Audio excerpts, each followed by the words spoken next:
মুসলমানদের বিরুদ্ধে কোন রকম ষড়যন্ত্র করতে থাকো, তাহলে তোমাদের নাম নিশানা এই দুনিয়া থেকে নিঃশেষ করে ছাড়বো ইনশাআল্লাহ।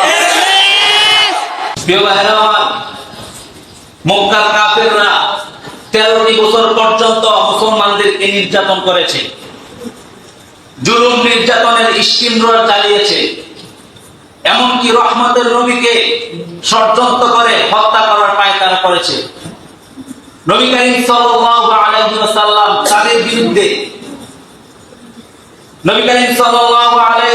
তাদের বিরুদ্ধে যুদ্ধ ও সংঘাতের পরিবর্তে তিনি তাদের জন্য করেছেন রহমতের করুণা।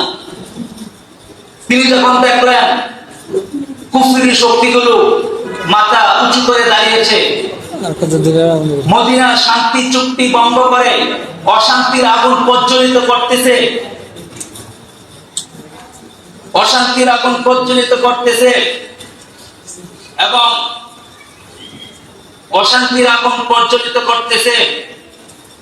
বাতিলরা মাথা উঁচু করে দাঁড়িয়েছে, তখন রাসূল সাল্লাল্লাহু আলাইহি সাল্লাম নিজে যুদ্ধ করতে বাধ্য হয়েছে। মাত্র 20 বছরে পাল্টে দিলেন পৃথিবীর সব অশান্ত চিত্র। অশান্ত মানুষগুলো খুঁজে পেল শান্তির দিশা।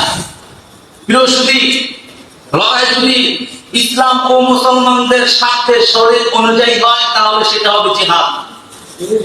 জিহাদের লক্ষ্য উদ্দেশ্য হতে হবে মানবতা রক্ষা করা। এটার বিপরীত হলে সেটা হবে সন্ত্রাস। কোরআনের অসংখ্য আয়াতে জিহাদের গুরুত্ব ও ফজিলত সম্পর্কে রয়েছে। আল্লাহ তাআলা কোরআনে বলেন, মাকতুলুহুম হাইতু তাকিতুমুহুম ওয়া আখরিজুহুম মিন হাইতু আখরাজুকুম। তোমরা যেখানে কাফেরদেরকে পাইবা সেখানে হত্যা করবা।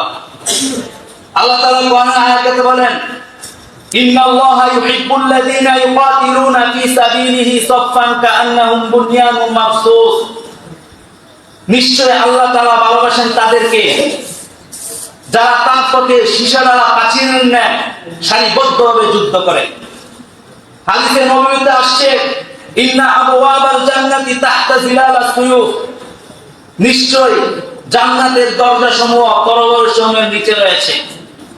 নবী করিম সাল্লাল্লাহু আলাইহি ওয়াসাল্লাম হাদিসে ইরশাদ করেছেন, ইযা তারাকতুমুল জিহাদা ফাসাল্লাতুল্লাহু আলাইকুমুদ দিল্লাহ। যখন তোমরা জিহাদ ছেড়ে দিবে, আল্লাহ তাআলা তোমাদের উপর লাঞ্ছনা, বঞ্চনা এবং অপমান চাপিয়ে দিবেন, যতক্ষণ না পর্যন্ত তোমরা দ্বীনের দিকে এবং জিহাদের দিকে ফিরে না আসবে। প্রিয় উপস্থিতি, সময় সংক্ষিপ্ত।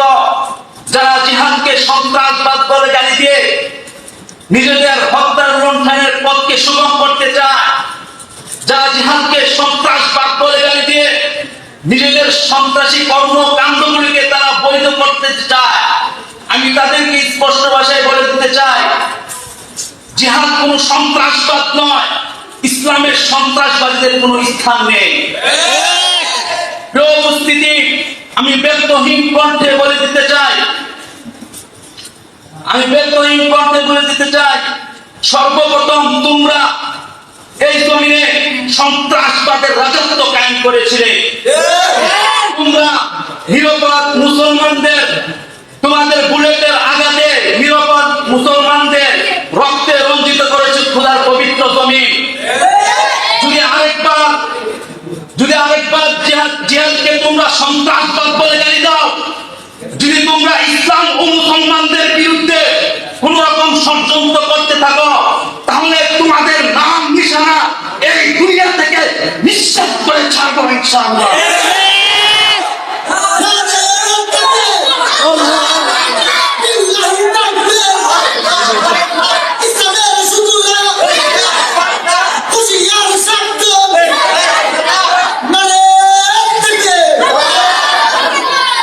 সংগ্রামী সাথী ও ভাইরা আমার, আমি পরিশেষে বলতে চাই, হে মুসলমান, আল্লাহ না করুন, আল্লাহ না করুন, আল্লাহ না করুন, যদি কাফের মুশরিকরা জিহাদের দামামা বাজিয়ে দেয়, যদি তারা আমাদের মুসলিম বোনদের ইজ্জত আবরু নিয়ে ছিনিমিনি খেলতে থাকে, যদি তারা জিহাদকে একের পর এক গালি দিতে থাকে, যদি তারা আমাদের মাদ্রাসা মসজিদগুলোকে ভেঙে শহীদ করে দিতে থাকে, তাহলে